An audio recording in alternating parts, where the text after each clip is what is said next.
The 20,000 seafarers stranded aboard approximately 2,000 vessels, trapped in and around the Strait of Hormuz, facing mental strain, fatigue, and decreasing supplies, according to the International Maritime Organization, are not an abstraction requiring further analysis before action becomes urgent. They are people, cooks stretching the last of their provisions, crew members counting days with no certainty of going home, ships running out of drinking water. This is not congestion awaiting market correction. This is paralysis producing a humanitarian crisis that accumulates severity with each day the waterway remains effectively closed. While Trump claims negotiations are producing breakthrough, and Iran denies negotiations are occurring. I'm Dr. Michael Harrington, and now we're going to look carefully at what is happening in and around the Strait of Hormuz, what is confirmed, what is still uncertain, and what the divergence between American claims of diplomatic progress and Iranian operational responses tells us about the trajectory of this conflict as it enters day 27. Before we begin, a quick disclaimer. This analysis is for informational and educational purposes only and is not financial, legal, or investment advice. I'm examining publicly available information from multiple sources, and events in this conflict are changing rapidly. Please do your own research and consult professionals before making decisions based on anything discussed here. If you're finding value in this analysis, hit subscribe and turn on notifications. The operational picture that Wednesday's developments produce is one where military escalation, humanitarian crisis, and incompatible diplomatic narratives are proceeding simultaneously without any visible mechanism for reconciliation. Iran's military mocked Trump's negotiation claims Wednesday, stating through spokesman Ebrahim Zalfagari that the United States is only negotiating with yourselves. That statement was broadcast on Iranian state television hours after Trump insisted that Iran wants to make a deal so badly, but they're afraid to say it for fear of being killed. The gap between those two characterizations is not negotiable distance between opening positions. It is fundamental disagreement about whether discussions of any kind are happening. The 15-point American proposal delivered through Pakistani intermediaries includes, according to sources familiar with the document, Iran's commitment to never pursuing nuclear weapons and dismantling any existing nuclear capabilities, cessation of support for proxy forces across the region, and acknowledgement of Israel's right to exist. Iran's 5-point counterproposal, as published by Press TV citing a senior Iranian political security official, includes concrete guarantees preventing recurrence of war, guaranteed payment of war damages and compensation, comprehensive end to the war across all fronts, including all resistance groups, and Iranian exercise of sovereignty over the Strait of Hormuz as Iran's natural and legal right. The fifth condition, Iranian sovereignty over the waterway, is not a negotiating position designed to split the difference with American demands for unconditional reopening. It is a position designed to demonstrate that Iran will not reopen the strait without obtaining everything else it is demanding.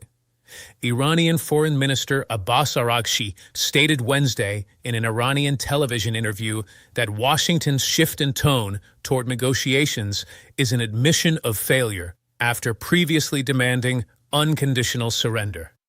He acknowledged an indirect exchange of messages with the United States, but denied they amount to negotiations. The distinction Araghchi is drawing is analytically significant. An exchange of messages through intermediaries describes communication.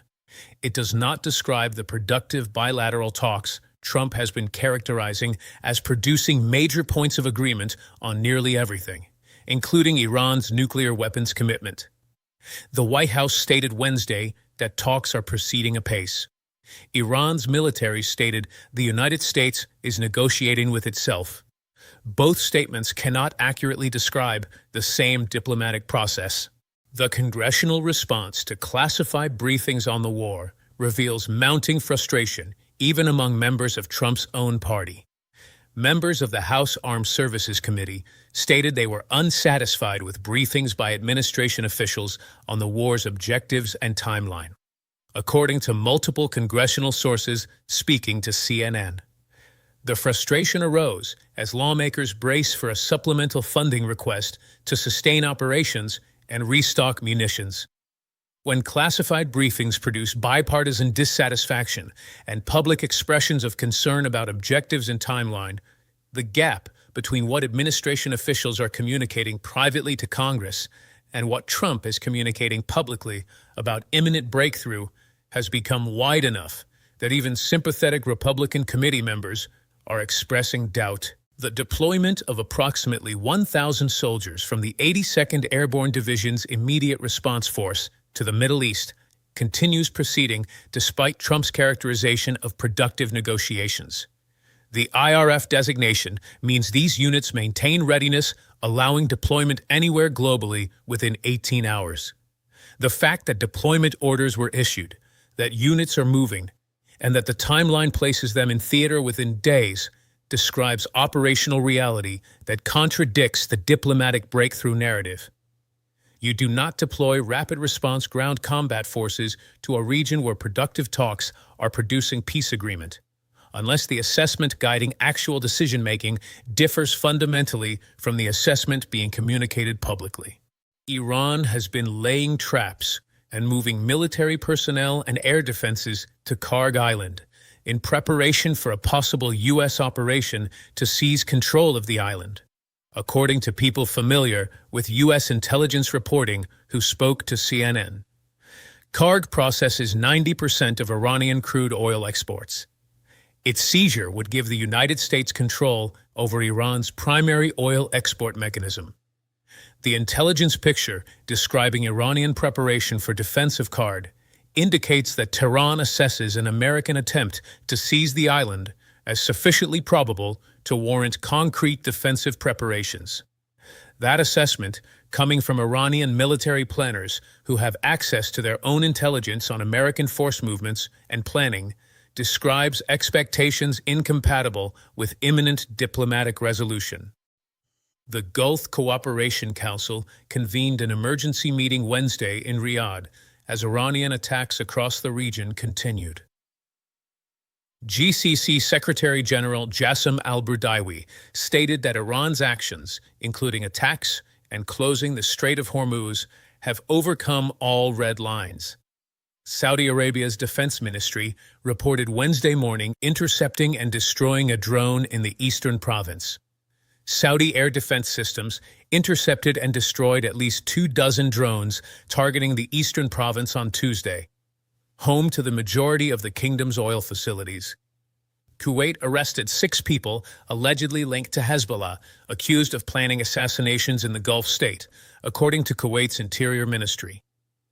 A drone attack hit a fuel tank at Kuwait International Airport Wednesday, sparking a fire. Kuwait's Civil Aviation Authority stated damage was limited to property with no casualties. The casualty toll continues accumulating across every theater. Iran's deputy permanent representative to the International Maritime Organization stated Wednesday that more than 1,750 people have been killed in Iran since the war began. Iranian media reported that 2 teenage boys were killed in a recent U.S.-Israeli strike on a residential area in a village in Shiraz County. Lebanon's health ministry updated its figures Wednesday to at least 1,094 people killed in Israeli strikes since March 2nd, with 121 children among the dead. Iraq reported that at least 7 Iraqi soldiers were killed Wednesday in an attack on a clinic associated with Iraq's defense ministry. The Iraqi government summoned the top U.S. diplomat in the country to formally complain about what Baghdad considers a breach of international law. 13 American service members have been killed. The humanitarian crisis in the Strait is producing consequences that extend well beyond the 20,000 seafarers trapped aboard vessels. The International Maritime Organization confirmed Wednesday that 18 commercial ships in the Persian Gulf near the Strait of Hormuz have been targeted in strikes, killing 7 seafarers and 1 port worker. At least 5 oil and gas tankers have been targeted by Iranian strikes, according to ABC News analysis. Human Rights Watch documented what it describes as deliberate targeting of civilian ships, stating that Iranian forces' attacks on civilian vessels amount to apparent war crimes. The organization documented specific attacks on the Safi Vishnu and Mayuri Nare on March 11th through Iranian authority statements, photographs, and videos of the aftermath. Iran's parliament is preparing draft legislation that would mandate collection of tolls and duties from ships and tankers transiting the Strait of Hormuz, treating the waterway like a standard transit corridor, according to Iranian state media. That legislative action, formalizing what Lloyd's List reports is already a de facto toll booth regime operated by the Islamic Revolutionary Guard Corps, describes Iran institutionalizing its control over the waterway rather than preparing to reopen it under international navigation frameworks. Since March 13th, 26 vessel transits through the strait have followed routes pre-approved under an IRGC vetting scheme, with at least 2 vessels confirmed paying tolls settled in yuan, according to Lloyd's List. The economic disruption continues intensifying rather than moderating. Shell CEO Wael Sawan stated at the CERAWeek Energy Conference in Texas that energy shortages could hit Europe starting next month if the war does not end. With jet fuel supplies already reduced and diesel and gasoline shortages projected to follow. India is urging households to increase reliance on piped natural gas as the country reels from energy fallout, a move that could transform cooking habits for tens of millions of people who currently depend on liquefied petroleum gas cylinders imported largely from the Middle East. Sri Lanka ordered streetlights, neon signs, and billboard lighting switched off as part of measures to cut energy consumption by 25%. The Philippines declared a state of national emergency due to imminent danger to energy supply stability. Public opinion in the United States has turned decisively against the war, according to multiple polls released Wednesday. A Pew Research survey found Americans say 59% to 38% that the U.S. made the wrong decision in using military force in Iran. Just 25% of Americans say military action against Iran is going extremely or very well. In a Quinnipiac University poll, registered voters oppose U.S. military action against Iran 54% to 39%. Views are sharply polarized, with 92% of Democratic voters and 64% of independent voters opposed, while 86% of Republican voters favor action. The level of opposition has remained stable from polling taken earlier in March, immediately after the war began. The Iran-related additions to U.S. postal rates announced Wednesday, a 25-cent surcharge on packages effective April 26th, will make the economic consequences of this conflict visible to every American who ships anything. The Postal Service stated the surcharge is temporary and will apply only to packages, not letters. But the timeline for when temporary becomes permanent was not specified. That domestic economic impact, small but universal, places the cost of Trump's war directly into the daily transactions of populations who had no voice in the decision to launch it. Trump's postponement of his China visit from next week to May 14th and 15th has been widely interpreted as revealing administration thinking about when the conflict might end. The original 3-day visit, scheduled for March 31st to April 2nd, has been shortened to 2 days and pushed back 6 weeks, suggesting either that Trump expects resolution by mid-May or that the visit will be postponed again as the conflict continues. Chinese sources previously indicated to CNN that casualties to Chinese nationals or damage to Chinese assets could constitute red lines affecting diplomatic engagement. Chinese Foreign Minister Wang Yi told Egyptian Foreign Minister Badr Abdelhadi Wednesday that a glimmer of hope for peace had emerged as both the U.S. and Iran signaled willingness to negotiate. The summary of what Day 27 of this conflict produced is not evidence of diplomatic breakthrough approaching successful conclusion, despite Trump's repeated claims. It is evidence of parallel realities, where Trump describes productive talks producing agreement, while Iran's military states the United States is negotiating with itself, where deployment of ground combat forces continues while talks are supposedly proceeding apace, where Iran prepares Karg Island defenses against anticipated American seizure operations while publicly insisting it will only end the war when its own conditions are met, where 20,000 seafarers remain trapped with diminishing supplies while legislative action formalizes Iranian control over the waterway rather than preparing to reopen it, where public opinion has turned decisively against the war, while Congress expresses bipartisan frustration with classified briefings on objectives and timeline. Subscribe to this channel and turn on notifications.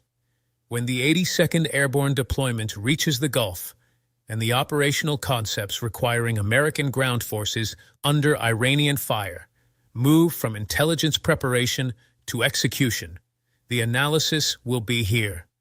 When the 20,000 stranded seafarers facing mental strain and decreasing supplies reach the point where humanitarian intervention becomes unavoidable, regardless of military considerations, the analysis will be here. When Trump's revised China visit timeline in May either produces the diplomatic resolution he claims is imminent or requires another postponement because the conflict continues, the analysis will be here. This channel documents what officials say, what the evidence shows, what Iranian military spokesmen state about American negotiations with themselves, what 20,000 trapped seafarers experience while leaders claim breakthrough, and what the assembled picture reveals about decision-making operating in parallel realities that cannot both be accurate simultaneously. Leave one question in the comments. When one side deploys rapid response ground forces while claiming productive peace talks, and the other side prepares island defenses while denying negotiations exist, which side's actions more accurately describe what decision-makers actually expect to happen next?